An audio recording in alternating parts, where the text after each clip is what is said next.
اللہ کے نبی فرماتے ہیں، صحیح مسلم کے الفاظ ہیں، بادروا بالاعمال فتن كقطع الليل المظلم۔ اے مسلمانوں، اس وقت کے آنے کے پہلے تم عمل میں جلدی کر لو،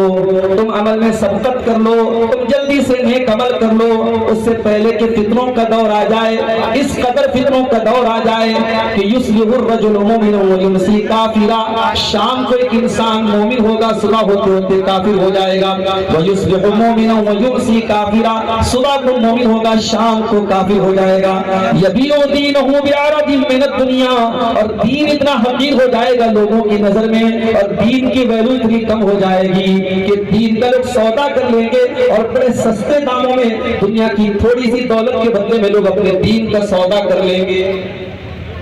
آج آپ دیکھ لیں گے، آج دین اس قدر حقیر بن چکا ہے ہماری نظروں میں۔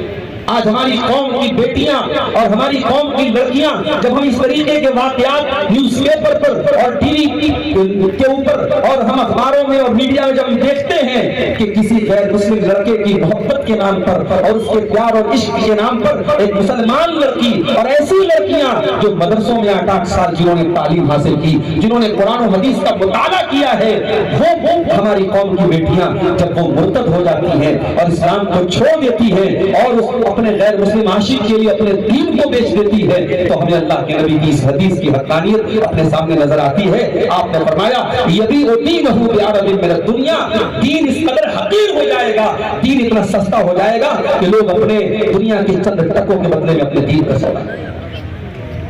اور اسی دور کی طرف اشارہ کرتے ہوئے اللہ کے نبی نے فرمایا تھا،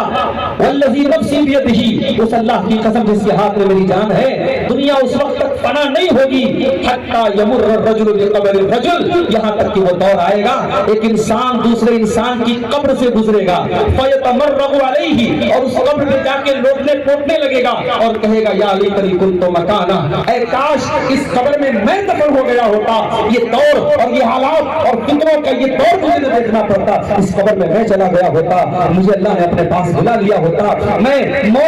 مجھے موت آ گئی ہوتی اور اس قبر میں دفن ہو گیا ہوتا۔ لوگ موت کی آرزو کریں گے، اس قدر فتنوں کا زمانہ آئے گا، فتنوں کا دور ہے۔ اب کون کون سے فتنے ہیں؟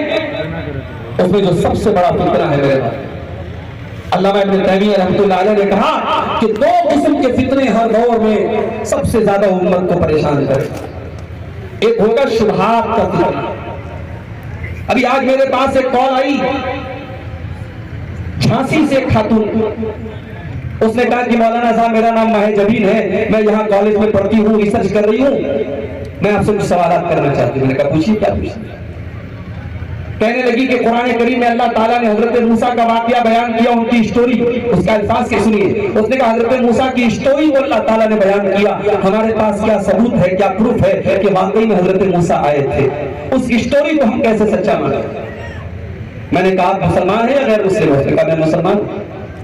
میں نے کہا مسلمان کو یہ سوال کرنے کی ضرورت ہی نہیں ہے، ہمارا عقیدہ یہ ہے، ہمارا ایمان یہ ہے کہ قرآن اللہ کا کلام ہے اور قرآن کا ہر لفظ سچا ہے۔ قرآن نے کہہ دیا کہ موسیٰ علیہ السلام جیسے پیغمبر آئے تھے تو آئے تھے، ہمیں اس پر کسی اور پروف کی اور دلیل کی ضرورت ہے۔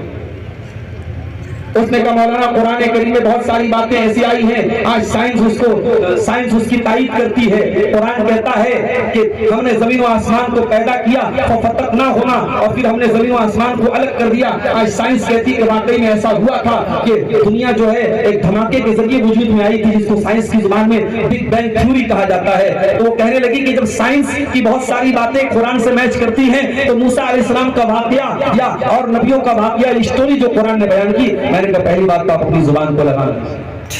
قرآن کریم میں کسی نبی کا واقعہ اگر بیان ہوا ہے اس کو اسٹوری کہنا، یہ قرآن کی توہین۔ اسٹوری کس کو کہتے ہیں بھائی؟ اسٹوری تو کہانیوں کو بولتے ہیں،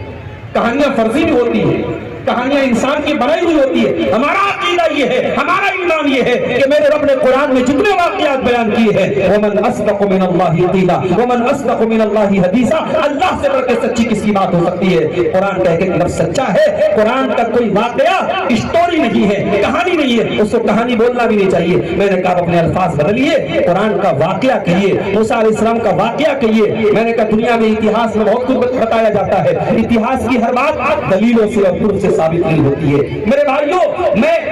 اس نوجوان لڑکی کی ان باتوں سے مجھے یہ اندازہ ہوا کہ آج کالجوں میں اور یونیورسٹیوں میں پڑھنے والا ایک بڑا طبقہ ایسا ہے اور تیار ہو رہا ہے، اور ہماری قوم کے بچے اور بچیوں کو ایسا برگلایا جا رہا ہے قرآن کے تعلق سے اور شریعت کے تعلق سے اور ہمارے عقائد کے تعلق سے ان کے دماغوں کو خراب کیا جا رہا ہے۔ بہت اچھی بات ہے، ہمارے مدرسوں سے حفاظ کرام تیار ہو رہے ہیں، ہمارے اداروں سے علماء تیار ہو رہے ہیں، مگر یہ بھی کام کرنے کی ضرورت ہے کہ ان علماء کو ہم اس لائق بھی بنائیں۔ ہمارے علماء کی ایک ٹیم ایسی بھی ہو، ارے یہ جو 6-6 سال کے بچے اگر قرآن یاد کر سکتے ہیں، اللہ نے اتنا ٹیلنٹ ان کو دیا ہے، اگر 6-7 سال کا بچہ قرآن کریم کے 30 پارے یاد کر سکتا ہے تو پھر دنیا کی کوئی اور کتاب، یہ مائک جو ہے کسی دوسرے مسلک کا ہے کیا؟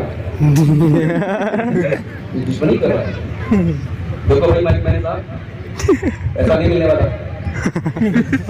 تو قرآن کریم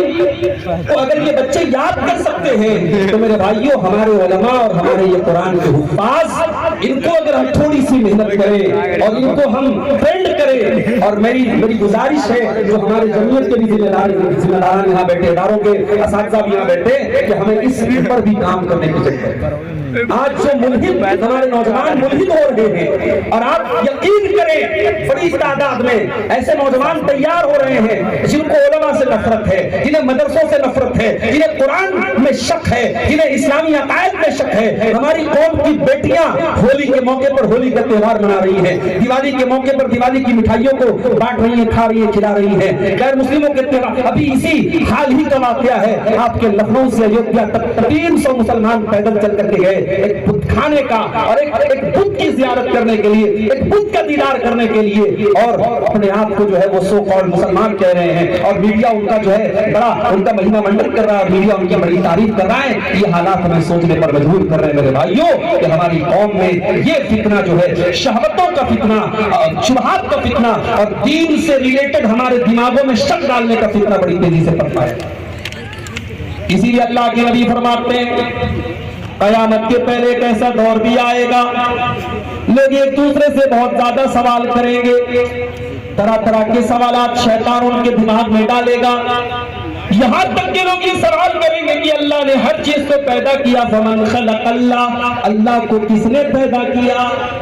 اللہ کے وجود پر بھی سوال اٹھانے والے سوال اٹھائیں گے، اللہ کو برا بھلا کہنے والے بھی پیدا ہو جائیں گے، اللہ کے بارے میں ڈاؤٹ نکالنے والے بھی پیدا ہو جائیں گے۔ یاد رکھنا میرے بھائیو، اسلام کا دشمن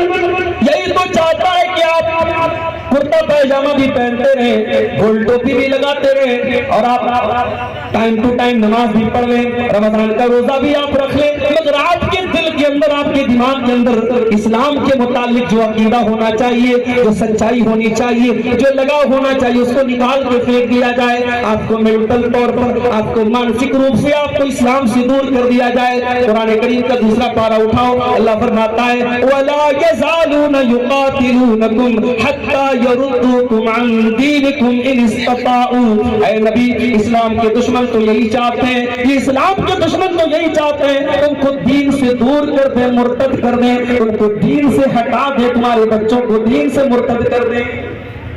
ابھی راجستھان کا ایک ویڈیو آپ نے دیکھا ہوگا، مسلمان لڑکیاں، برقع پوش لڑکیاں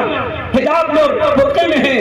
اور اس طریقے کے فوٹوز کو خاص طور سے میڈیا میں ڈالا جاتا ہے تاکہ جلے پہ نمک چھڑکا جائے اور یہ دکھایا جائے کہ مسلمانوں دیکھو وہ دور بھی آ گیا تمہارے اسکول میں، تمہاری قوم کی بچیاں برقعے اور نقاب میں پڑھنے والی بچیاں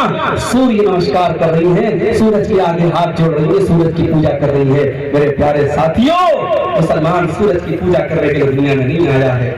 مسلمان سورج کو اللہ کی مخلوق مانتا ہے۔ والشمس تجری لمستقر لها ذلك تقدیر العزیز العلیم۔ ہمارا عقیدہ یہ ہے کہ سورج اللہ کے حکم پر چلتا ہے، کہ سورج اللہ کے حکم سے نکلتا ہے، اور جس دن میرے رب کا حکم آئے گا ہمیشہ